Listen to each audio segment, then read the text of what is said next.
Capítulo 9.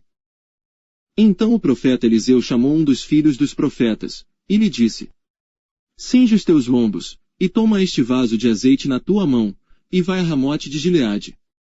E chegando lá, vê onde está Jeú, filho de Josafá, filho de Ninsi, entra, e faze que ele se levante do meio de seus irmãos, e leva-o à câmara interior.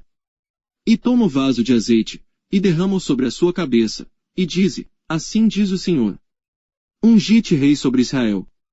Então abre a porta, foge, e não te detenhas. Foi pois o moço, o jovem profeta, a Ramote de Gileade. E entrando ele, eis que os capitães do exército estavam assentados ali, e disse: Capitão, tenho uma palavra que te dizer. E disse Jeú: A qual de todos nós? E disse: A ti, capitão. Então se levantou, entrou na casa, e derramou o azeite sobre a sua cabeça, e disse: Assim diz o Senhor Deus de Israel: Ungi-te rei sobre o povo do Senhor, sobre Israel. E ferirás a casa de Acabe, teu senhor, para que eu vinde o sangue de meus servos, os profetas, e o sangue de todos os servos do Senhor, da mão de Jezabel. E toda a casa de Acabe perecerá, destruirei de Acabe todo o homem, tanto o encerrado como o absolvido em Israel. Porque a casa de Acabe hei de fazer como a casa de Jeroboão, filho de Nebate, e como a casa de Baasa, filho de Aías. E os cães comerão a Jezabel no pedaço de campo de Jezreel, não haverá quem enterre. Então abriu a porta e fugiu. E, saindo Jeú os servos de seu senhor, disseram-lhe: Vai tudo bem. Por que veio a ti este louco? E ele lhes disse: Bem conheceis o homem e o seu falar. Mas eles disseram: É mentira, agora faze-nos saber. E disse: Assim e assim me falou, a saber: Assim diz o Senhor: Ungi-te rei sobre Israel. Então se apressaram, tomando cada um a sua roupa puseram debaixo dele, no mais alto degrau, e tocaram a buzina e disseram: Jeú reina. Assim Jeú, filho de Josafá, filho de Ninsi, conspirou contra Jorão. Tinha, porém, Jorão cercado a Ramote de Gileade, ele todo Israel, por causa de Hazael, rei da Síria. Porém o rei Jorão voltou para se curar em Jezreel das feridas que os sírios lhe fizeram, quando pelejou contra Hazael, rei da Síria. E disse Jeú: Se é da vossa vontade, ninguém saia da cidade, nem escape, para ir denunciar isto em Jezreel. Então Jeú subiu a um carro, e foi a Jezreel, porque Jorão estava deitado ali, e também Acasias, rei de Judá, descera para ver a Jorão.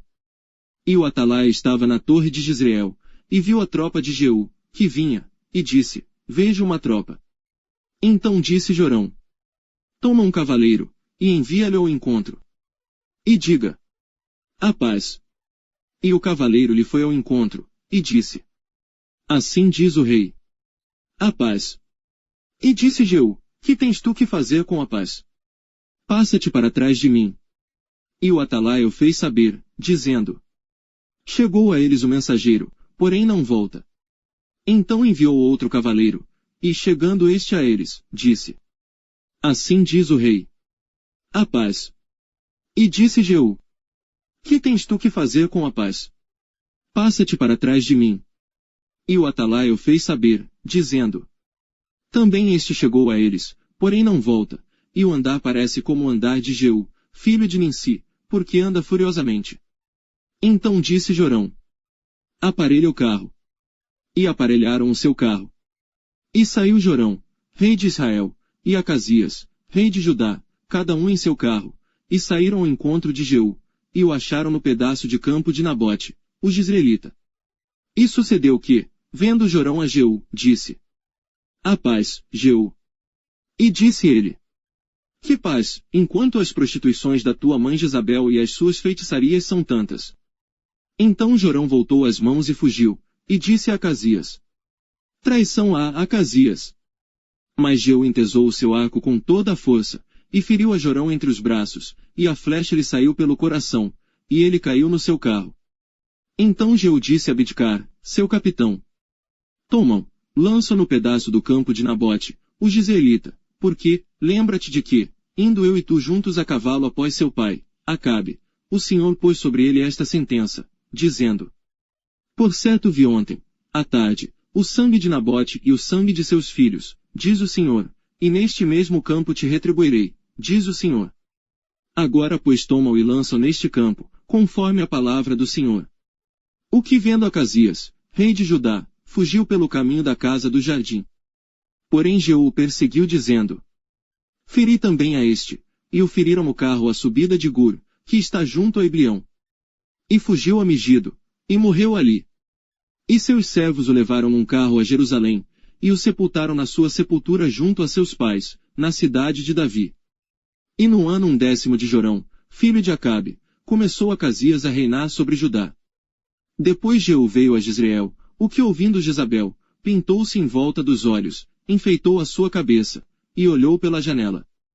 E, entrando Jeú pelas portas, disse ela: Teve paz em Ri, que matou a seu senhor. E levantou ele o rosto para a janela e disse: Quem é comigo? Quem? E 2 ou 3 eunucos olharam para ele. Então disse ele: Lançai-a daí abaixo. E lançaram-na abaixo, e foram salpicados com o seu sangue a parede e os cavalos, e Jeú a atropelou. Entrando ele e havendo comido e bebido, disse: Olhai por aquela maldita, e sepultai-a, porque é filha de rei. E foram para sepultar, porém não acharam dela senão somente a caveira, os pés e as palmas das mãos. Então voltaram, e lhe o fizeram saber, e ele disse: Esta é a palavra do Senhor, a qual falou pelo ministério de Elias, o tisbita, seu servo, dizendo: No pedaço do campo de Jezreel os cães comerão a carne de Jezabel. E o cadáver de Jezabel será como esterco sobre o campo, na herdade de Jezreel, de modo que não se possa dizer: Esta é Jezabel.